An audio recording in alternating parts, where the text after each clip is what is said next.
Hi, I'm Bankole Thompson. My wardrobe for Center Stage is provided by Fashion International, Metro Detroit's leading clothing men's store. Be sure to check it out for the best stylish and professional outfits.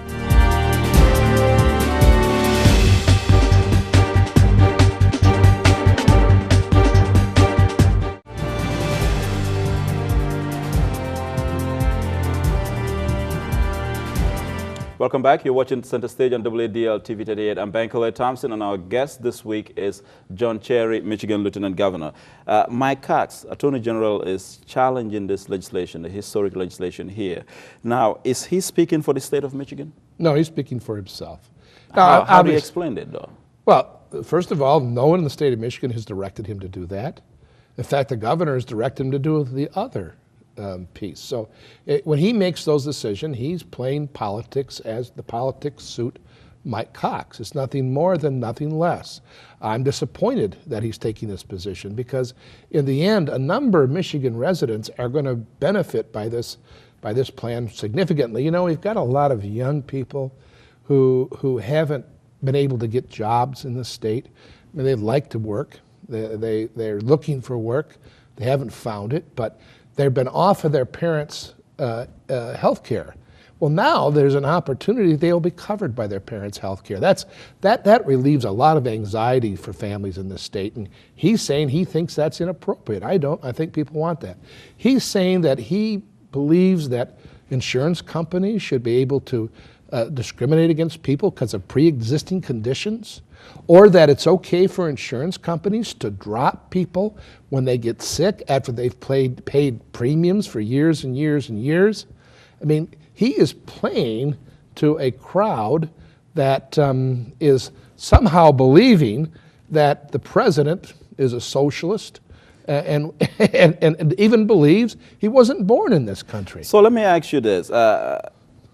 Who is going to fund what he's doing? Is it when he goes to court, will it be funded by taxpayers? Yes, it will be. When he directs one of his assistant attorney generals to go in. Can the governor stop that? Well, you know, she can certainly ask him not to do that. She can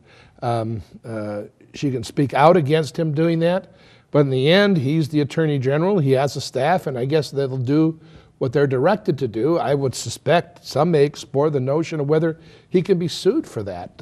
I know the governor of the state of Washington, I believe, is suing the attorney general there because of this very same circumstances.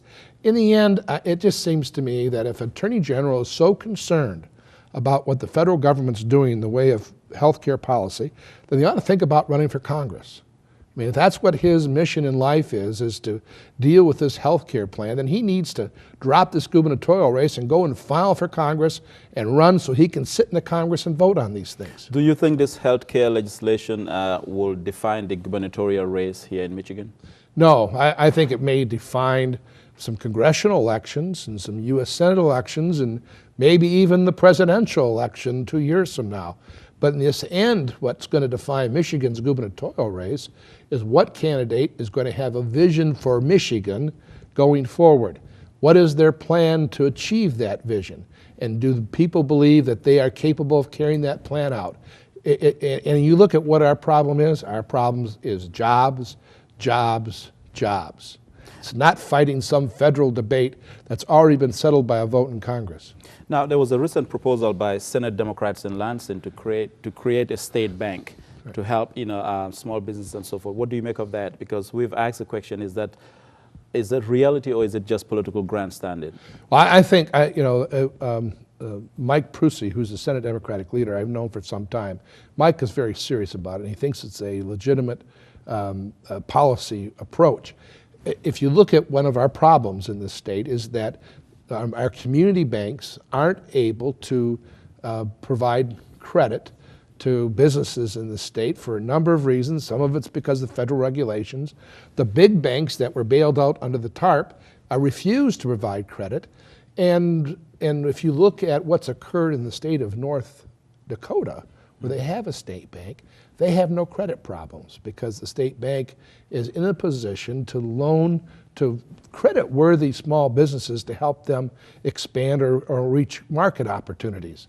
So what a state bank simply is having the state of Michigan deposit its financial resources in that bank, and they use that money to leverage loans to small businesses.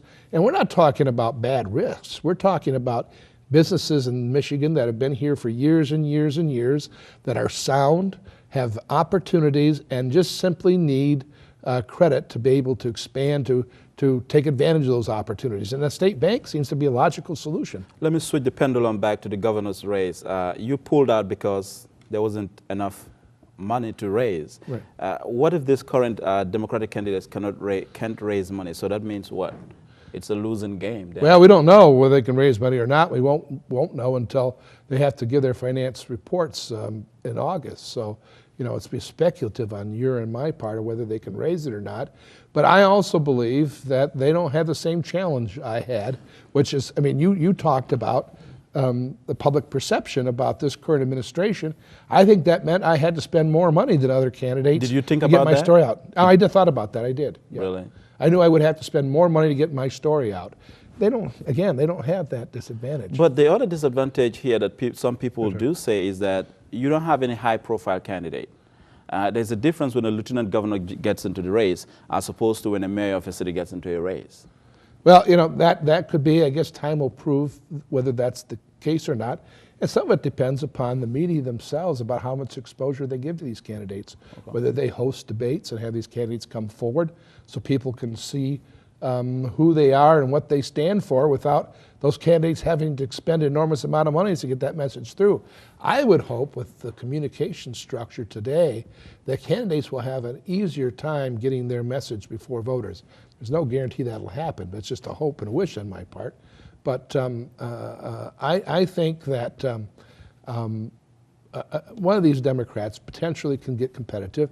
It's a challenge. We will see how their campaigns actually perform. Jeffrey Feiger has signaled, he's not stated clearly that, but he has signaled an interest in running. If he gets into the race, does it make it too fuzzy, or does it make it in fact vibrant? Well, Jeffrey Feiger wouldn't have the financial problem other candidates have. So, I mean, he certainly surmounts that problem, and he certainly does attract a lot of attention. So, and you would hardly claim that he's not a high-profile figure. Is this a good year or bad year for Democrats in Michigan? This is a tough year for anybody seeking political office, Democrat or Republican, because the challenges are significant. The economy's tough. People are going to ask hard questions. They're going to look at candidates because what's at stake here is Michigan's future and their individual family futures as well. So candidates are going to have a tougher test here than they normally have. Well, thank you very much. Oh, it's a pleasure. Thank you. John Cherry, Michigan Lieutenant Governor, and that brings it to the end for this week's edition of Center Stage on WADL TV 38. I'm Bankole Thompson, and we'll see you next week.